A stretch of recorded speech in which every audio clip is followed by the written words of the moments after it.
Hi, good morning. Welcome everyone. I'm going to tell you a little bit about the Open Bioinformatics Foundation, which is actually the organization that, among other things, runs this conference.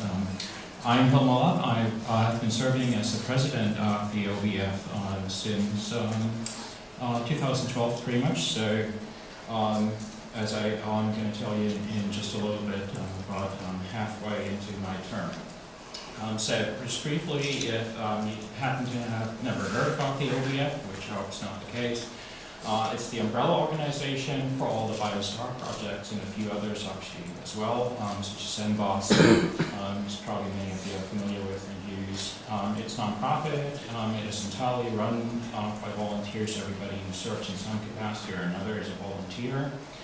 And while it originally really was focused on supporting the BioStar open source projects, the mission has meanwhile expanded to promoting not only open source, but also the practice of open science generally within the life science community. So what do we do?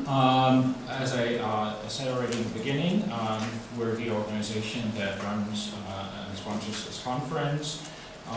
It's not the only event that we help run. We also run through volunteers again. The Code Fest that Brett just told you about. Many years ago, we've run hackathons, and we've also served 2 years already in a row, not in a row because we're not actually participating this year, but we have been serving as a mentoring organization on behalf of our projects as well in the Google Summer of Code program. We also do some advocacy every once in a while to promote open source and open science, as I just said, according to our mission. And we accept donations on behalf of our member projects and disperse them. That's maybe, we've been doing this for a long time. We're now, and I'm going to move to that in just a moment, a little bit more detail. We're now in a position to do that on a tax-exempt basis as well. And finally, we manage the assets on behalf of our member projects on domain names. And we used to have a lot of physical servers too, but not anymore. We're a membership-based organization. Since 2004, there are members. As you can see here, the number of members have been increasing steadily. I'm going to show you in a moment how you can actually become a member. I'm going to embarrass myself here in a moment on behalf of the organization. Just generally, one thing that I wanted to mention here is that while there are more than 100 members right now, and the curve looks pointing upwards, really, if you look at some benchmarks, it shows clearly that there are many, many people involved in some capacity or another. Even if you look only at developers in our member projects that are not members of the OBF, and I would really encourage and invite everyone who is to consider becoming a member. So this is our membership application form, and if you think, well, this looks like a paper form, and it actually embarrassingly is one, so that regularly, whenever we think about it, it's us flush.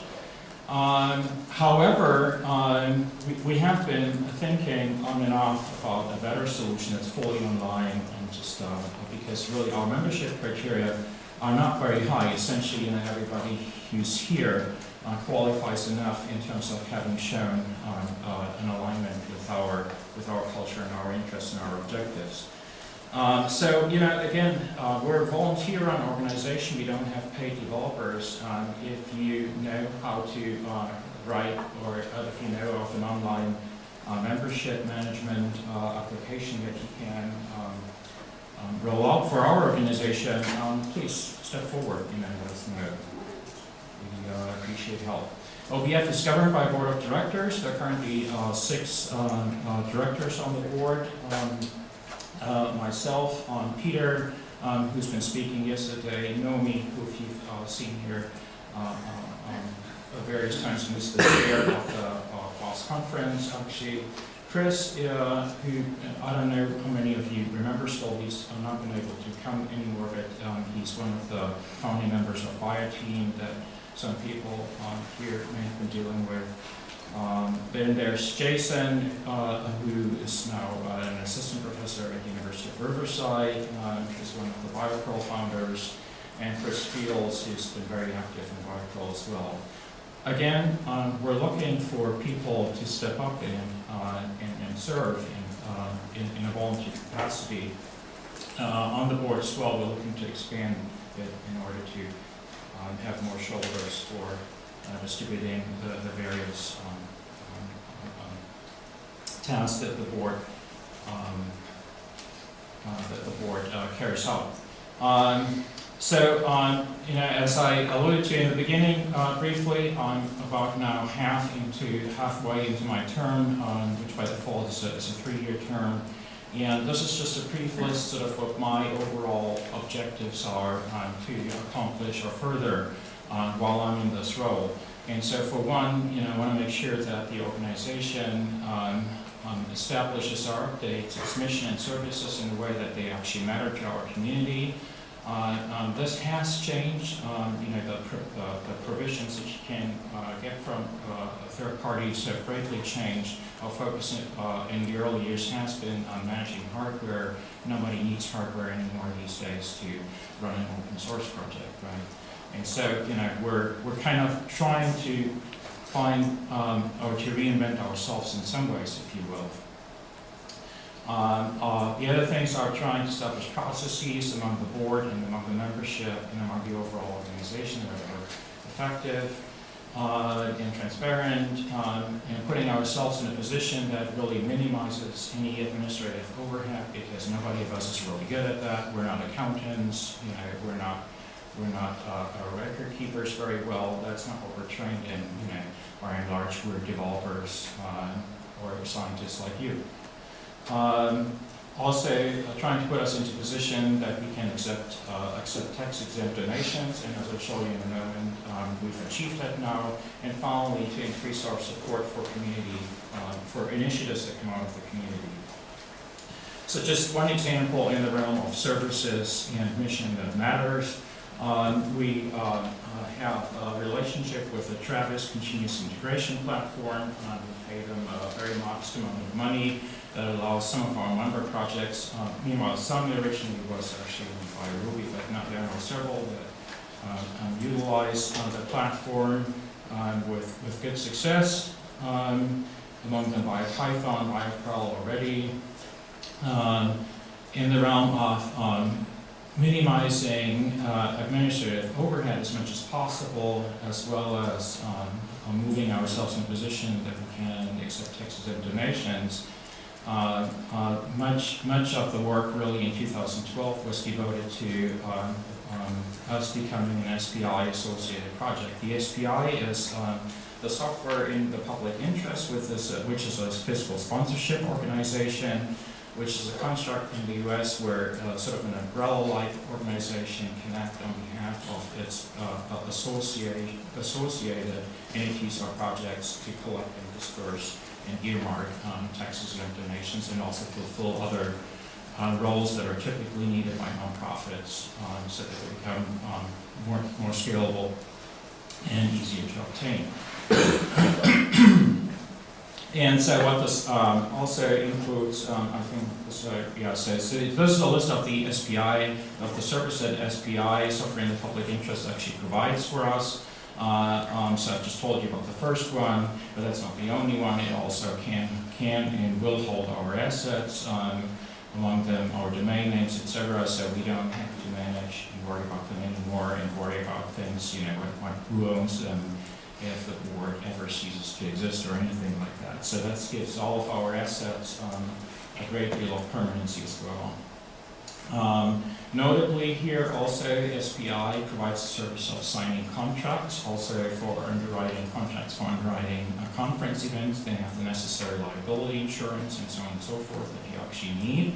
And so for the first time ever, we're now in a position to, if we wanted to, and whenever we want to, hold events such as BOSC independently of ISMB, or create separate parallel events.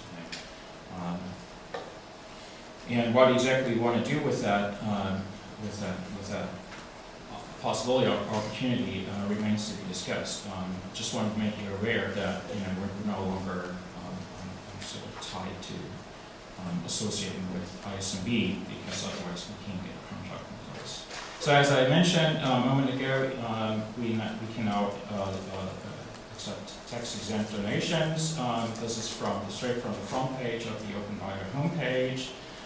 You can donate by check, by credit card, and they even have an affiliation with an organization in Europe that allows you to do that in Europe as well. That exactly works, I don't know. Just follow the links in the documentation as well from our wiki and from the SPI website for how to make donations.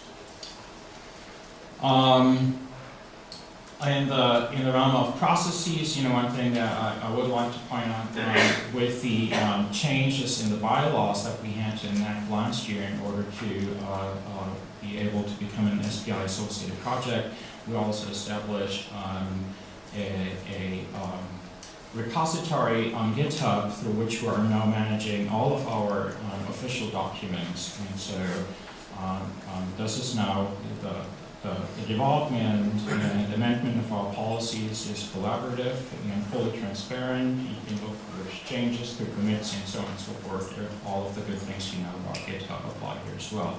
That includes forking. If you have suggestions, fixes, even if only a typo for any of our documents, fork it. Submit a pull request, okay? And then, so one of the policies that we have in development now, this is in the realm really of supporting, better supporting initiatives that come out of our community. This is one of them that was initiated about 1.5 years ago by Peter and by Piotr Prince, who wanted to better formalize a policy for how projects can become an OBF, can attain OBF affiliation. Attaining OBF affiliation can very well be of mutual benefit. It can well put a project that's in the early stages in a position to better grow its community by leaning on the experience and the larger community that the OBF already brings to the table for its projects. And it also helps the OBF to grow its own community and therefore increase its pool of volunteers as well. And so this has been discussed yesterday actually in a Birds of a Feather session. This is draft. It's not ratified in any way yet. It's a complete draft. Nothing here is really written in stone. I just want to point this out again. We've collected some decent amount of feedback yesterday, but if you have other ones, again, it's a document on GitHub. There's an issue tracker. If you have comments, submit issues on the issue tracker. Don't hesitate. If you have suggestions, concrete, feel free to fork it, submit a pull request. So generally, what's next? We want to improve the engagement and the recruitment of volunteers from our member community. Part of that is increasing our membership. Part of it is improving our outreach to the communities where they're already, like the developer communities of all the projects, and part of it is actually being more specific in what the opportunities are for volunteering. Another thing is partnering with other organizations that are maybe similarly small in the overall view, compared to organizations such as ISCB, we're actually very small.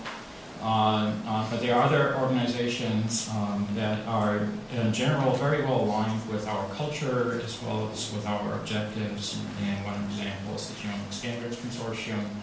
And so one thing we want to look into in aligning and partnering and liaising with these other organizations.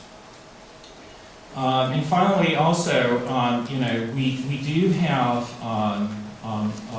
some funds available that we want to better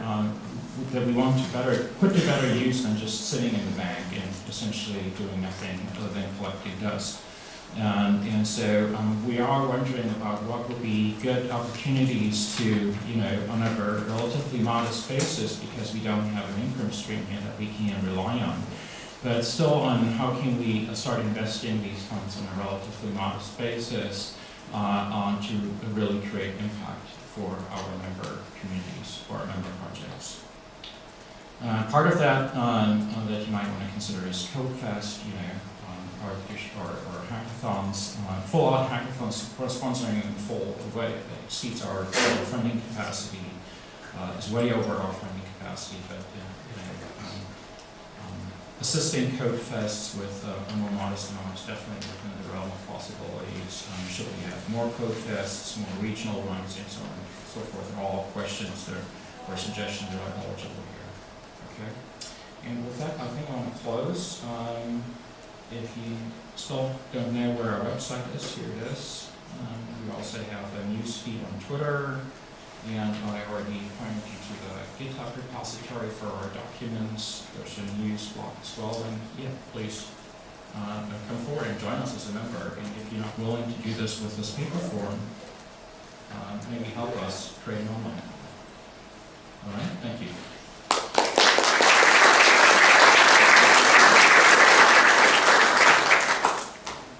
Any questions for Hilmar?